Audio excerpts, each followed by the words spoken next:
ఈరోజు పెద్దలింగపూర్ గ్రామంలో ఉన్నటువంటి ప్రాథమిక ఆరోగ్య కేంద్రంలో ఇదివరకు మా మాజీ సర్పంచ్ గారు చెప్పినట్టుగా ఎలాంటి సౌకర్యాలు లేకుండా 1,56,00,000తో నిర్మించినటువంటి ప్రాథమిక ఆరోగ్య కేంద్రానికి ముందుగా 3 ఫేజ్ కరెంటు లేదు, మంచిల సౌకర్యం కూడా లేదు. అయినా కూడా కరీంనగర్ నుంచి అక్కడ నుంచి ఇలా పనిచేయడానికి వస్తున్నటువంటి నర్సులు డాక్టర్లు ఎంతో ఓపిక కొద్దీ చుట్టుపక్కల గ్రామాల నుంచి సుమారు రోజు 90 నుంచి 100 ఓపి దాకా ఇక్కడికి ప్రజలు రావడం జరుగుతుంది. లేని సౌకర్యాలు కల్పించడం పక్కకు పెట్టి ప్రభుత్వ అధికారులు, ఈ వైద్య శాఖ ఉన్నటువంటి ప్రభుత్వ అధికారులు ఉన్న సామాన్లను కూడా తీసుకుపోవడం చాలా సిగ్గుసేటని చెప్తా ఉన్నాం. ఎందుకంటే ప్రభుత్వం ఈ హాస్పిటల్ కూడా తప్ప కదిలే అవకాశం ఉంటే దీన్ని కూడా తీసుకుపోయి కంప్యూటర్లో పెట్టుకుని ఓపెనింగ్ చేసి మళ్ళీ తెచ్చేటువంటి విధానం కనిపిస్తా ఉంది. ప్రభుత్వం దగ్గర డబ్బులు లేకపోతే కొత్తది తీసుకుపోవాలి, కానీ ఇక్కడ తక్కువ ఉన్నటువంటి సామాన్లు తీసుకుపోయి ఇంకొకటి పెట్టడం చాలా సిగ్గుసేటు.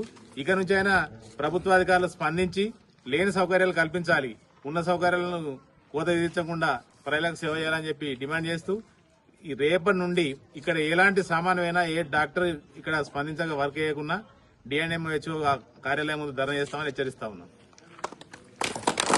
నమస్కారం. మరి పెద్దలింగపూర్లో ఉన్నటువంటి ప్రాథమిక ఆరోగ్య కేంద్రం మరి గత ప్రభుత్వంలో మా గ్రామ ప్రజల కోరిక మేరకు గౌరవ మాజీ మానకొండ శాసనసభ్యులు మరి అప్పుడున్నటువంటి ప్రభుత్వం మరి దీన్ని వెంటనే మేము మంజూరు చేయాలని చెప్పి కోరగా మరి ఇలంతకుంట మండల హెడ్ క్వార్టర్లో ఉన్నటువంటి ప్రాథమిక ఆరోగ్య కేంద్రాన్ని మా అందరి కృషి వల్ల మరి ఆనాటి ప్రభుత్వం మాకు మంజూరు చేయడం జరిగింది. మరి మంజూరు చేయనటువంటి ఈ ప్రాథమిక ఆరోగ్య కేంద్రాన్ని మరి అందరం కలిసి మంచిగా ఇప్పుడున్నటువంటి గౌరవ ఎమ్మెల్యే గారి దృష్టికి తీసుకెళ్లి మరి వారితోని ప్రారంభోత్సవం కూడా చేయించడం జరిగింది. కానీ చేయించినప్పటి నుంచి ఇక్కడ నిజంగా కూడా అరకొర పనులే జరుగుతున్నాయి తప్ప పూర్తి లెవెల్లో పని జరుగుతలేదని చెప్పి మరి ప్రజలు మమ్మల్ని కోరినప్పటికీ కూడా మరి నూతనంగా ఏర్పడ్డ ప్రభుత్వం కాబట్టి ఇప్పుడే 2 సంవత్సరాలు అయింది కాబట్టి మరి ప్రభుత్వాన్ని ఎందుకు ఇబ్బంది పెట్టాలనే ఉద్దేశంతో సరే ఏదైతే సర్వీసులు ఇస్తారో ఇక్కడ ఉన్నటువంటి డాక్టర్లు మరి ఏదైతే మనకు చికిత్స అందుబాటులో ఉందో ఆ చికిత్సతో కొన్ని రోజులు కాలం గడుపుదామనే ఉద్దేశంతో మరి మా ప్రజలందరికీ కూడా నచ్చజెప్పుకుంటూ ప్రజలు కూడా ఇక్కడికి వచ్చి వాళ్ళ సేవల్ని వినియోగించుకోవడం జరుగుతుంది.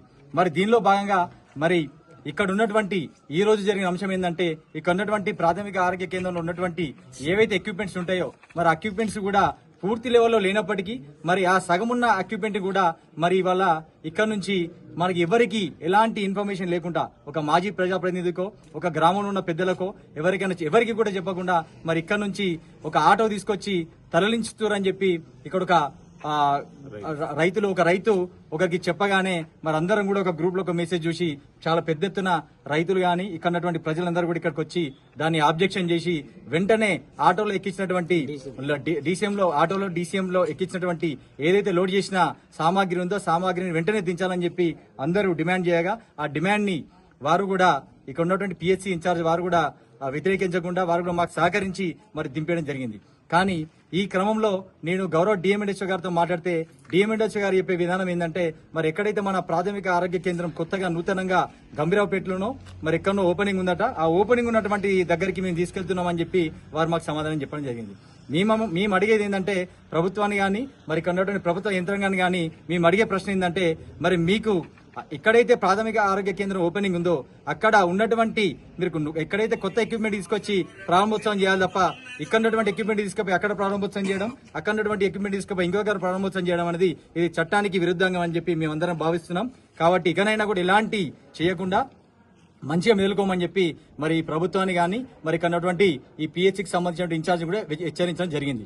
దీంతో పాటు మేము ఏం చేసినామంటే మా ప్రజల కోరిక మేరకు ఇక్కడ ఉన్నటువంటి ఎక్విప్మెంట్స్ ఏమున్నాయి ప్రెసెంట్ గా ఇక్కడ నుంచి ఏ ఒక్కరు కూడా బయటకు పోద్దని చెప్పి ఆ ఉద్దేశంతో మీ అందరం ఇక్కడ ఉన్నటువంటి మా ప్రజలను ఒప్పించి మరి వాళ్ళే రాసించడం జరిగింది, లిఖిత పూర్వకంగా రాసించడం జరిగింది. ఇక్కడ ఏమేమి ఉన్నాయని మా దగ్గర ఒకటి ఉంది, దీన్ని మన పెద్దలింగపూర్ గ్రూప్ లో కూడా దీన్ని పోస్ట్ చేయడం జరుగుతుంది. కాబట్టి దీనికి ఏ ఒక్క ఎక్విప్మెంట్ అయినా కూడా వారే బాధ్యత వహించాలని చెప్పి కోరుతున్నాం. అదేవిధంగా మరి గతంలో మా పెద్దలింగపూర్ గ్రామంలో ఉన్నటువంటి పంజాబ్ నేషనల్ బ్యాంకు ఆ రోజు పెద్దలింగపూర్ నుంచి ఎదుర్కొంటూ షిఫ్ట్ అయింది. ఎందుకంటే మాకు కొద్ది అవగాహన లేక అప్పుడున్న ప్రజలకు కానీ అక్కడ ప్రజాప్రతినిధులకు కానీ కొద్ది అవగాహన లేక వాళ్ళు ఏం చేశారంటే ఇలాగే మభ్యపెట్టి అక్కడికి తీసుకుపోయినందుకు ఈ రోజు మా పెద్దలింగపూర్లో ఉన్నటువంటి ప్రజలు మొత్తం ఈ రోజు వరకు కూడా ఆ బాధని అనుభవిస్తూనే ఉన్నారు. ఎందుకంటే ఇప్పుడు కొత్త శాంక్షన్ కావాలని చెప్పి ఇప్పుడున్న ఎమ్మెల్యే దగ్గర పోయినా అప్పుడున్న ఎమ్మెల్యే దగ్గర పోయినా కూడా అక్కడ మనకి ఏం చూపిస్తుంది అంటే అది పెద్దలింగపూర్ పంజాబ్ నేషనల్ బ్యాంక్ అని చూపిస్తుంది. కాబట్టి మరొక కొత్త పంజాబ్ నేషనల్ బ్యాంక్ రాదని చెప్పి అప్పుడు వాళ్ళు లిఖితపూర్వకంగా రాసేయడం జరిగింది. కాబట్టి ఇలాంటి తప్పులు మళ్ళా కూడా జరగకుండా మరి ఎంతో కొట్లాడి తీసుకున్నటువంటి ప్రాథమిక ఆరోగ్య కేంద్రాన్ని ఇలా చేయడం నిజంగా కూడా చాలా దౌర్భాగ్యం అని చెప్తున్నా. అదేవిధంగా ఇక్కడ ఉన్నటువంటి గౌరవ ఎమ్మెల్యే గారిని నేను గాని నా ప్రజల తరఫున గాని నేను కోరే రిక్వెస్ట్ ఏంటంటే, సరే మీరు నిజంగానే మీరు కట్టినప్పటికీ కూడా మీ ప్రభుత్వంలో ఉన్నప్పుడు డబ్బులు ఇవ్వనప్పటికీ కూడా సరే మిమ్మల్ని గౌరవించుకొని మేము పిలిచి మరి మీతో రిబ్బన్ కట్ చేపించుకున్న విషయాన్ని ఒకసారి గుర్తు చేస్తూ మరి ఇక్కడ ఉన్నటువంటి నిజంగా కూడా ఈ రోజు మేమందరం కలిసి ఇవన్నీ ఉన్నాయా లేవని చెక్ చేసేటప్పుడు మరి దానిలోకి వస్తే పాపం నిజంగా కూడా వారి దగ్గర ఏ ఒక్క ఎక్విప్మెంట్ కూడా లేదు. బీపీ చెక్ చేసే మిషన్ ఉందా అని అడిగితే డాక్టర్ గారిని సార్ అని ఆయన నీళ్లు మింగుతుండు. ఏమైంది సార్ కరెక్ట్ చెప్పండి అని అడిగితే సార్ ఏం చెప్పాలి సార్, ఇక మేము ఉన్న విషయం వాస్తవం ఏంటంటే మేము అక్కడి నుంచి ఇక్కడికి తెచ్చుకుంటాం సార్, ఇలందకుంటలో ఉంది దాన్ని అప్పుడప్పుడు తెచ్చుకొని అక్కడ పెడుతున్నాం సార్ అని చెప్పారు. కనీసం ఒక బీపీ మిషన్ లేదు. సరే బీపీ మిషన్ లేదని చెప్పి వెయిట్ మిషన్ ఉందా డాక్టర్ సాబ్ అని అడిగితే వెయిట్ మిషన్ లేదంటాడు. మరి వెయిట్ మిషన్ లేదు, మీకు వాటర్ ఫెసిలిటీ ఉందా వాటర్ అంటే వాటర్ ఫెసిలిటీ లేదంటాడు. మరి ఇలాంటి కనీసం అరకొరనే ఉన్న పరిస్థితిలో మరి కనీసం నిత్యావసరాలకు సంబంధించిన నిత్యం వాళ్ళకు నీళ్లు తాగేదానికి ఒక నీళ్లు ఇవ్వడము, మరి ఎవరైనా వచ్చిన వాళ్ళు వెయిట్ చెక్ చేయడానికి వెయిట్ చెక్ చేయడము, మరి బీపీ షుగర్ అనేది ఈ రోజులలో గ్రామీణ ప్రాంతాల్లో కూడా అధికంగా అవుతుంది. కాబట్టి ప్రతి ఒక్కరు రాగానే డాక్టర్ దగ్గర రాగానే ఫస్ట్ సెటోస్కోప్ పెట్టుకుని బీపీ చూసే అంశం ఎవరిని అడిగినా చెప్తారు. మరి అలాంటి బీపీ మిషన్ మన పెద్దలింగపూర్ గ్రామంలో లేదంటే నిజంగా కూడా ఇది ప్రభుత్వానికి సిగ్గు చేయడం చెప్పి భావిస్తున్నాం.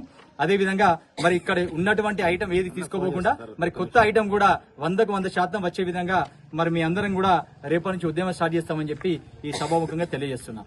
అదేవిధంగా ఇంకొక ముఖ్య విషయం ఏంటంటే నిజంగా కూడా గ్రామానికి ఇక్కడ ఉన్న ఒక గ్రామాన్ని కాదు చుట్టుపక్కల ఉన్న 7-8 గ్రామాల నుంచి ప్రజలందరూ కూడా దీన్ని సద్వినియోగం చేసుకుంటారు. ఈ సద్వినియోగం చేసుకోవడం కాకుండా ఇక్కడ నుంచి శాంపిల్స్ సిరిసిల్లకు పంపిస్తారు, సిరిసిల్ల నుంచి రిపోర్ట్ వస్తుంది. మంచి హాస్పిటల్ ఈ ప్రాథమిక ఆరోగ్య కేంద్రం కావాలని చెప్పి చాలా వరకు అంటే బ్రహ్మాండంగా కొట్లాడి తెచ్చుకున్న ఆరోగ్య కేంద్రం కాబట్టి దీనికి ఏ విధంగా ఏమైనా ఇబ్బంది కలిగితే మాత్రం 100% ఉద్యమిస్తామని చెప్పి కోరుతూ థ్యాంక్ యూ. జై హింద్, జై తెలంగాణ, జై హింద్.